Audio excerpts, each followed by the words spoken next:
ಜನರಿಗೆ ಏನಾರ ಒಂದು ಜನರ ಬಳಿಗೆ ಹೋಗಕ್ಕೆ ಏನಾರ ಒಂದು ಆಧಾರ ಇಟ್ಬೇಕಲ್ಲ. ಅದ್ ಮೀಸಲಾತಿ ಯಾವಾಗಲೂ ಜೀವಂತವಾಗಿರುವಂತ ಒಂದು ಅಸ್ತ್ರ.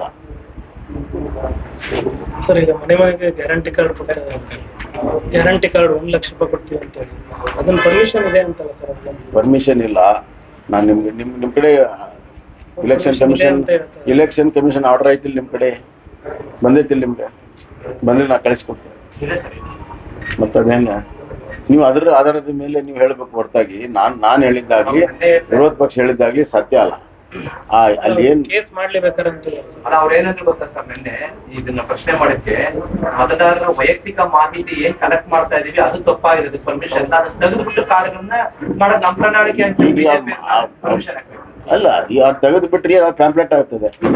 ನಾವು ಅನ್ಸ್ತೀವಿ ಪ್ಯಾಂಪ್ಲೆಟ್ ಅವ್ರು ಹಂಚಿಲ್ಲ. ಅದು ಪ್ರಶ್ನೆ ಇಲ್ಲ. ಪ್ರಶ್ನೆ ಇರುವಂತದ್ದು ಪರ್ಸನಲ್ ಡೇಟಾ ಕಲೆಕ್ಟ್ ಮಾಡಬಾರ್ದು ಅನ್ನುವಂಥ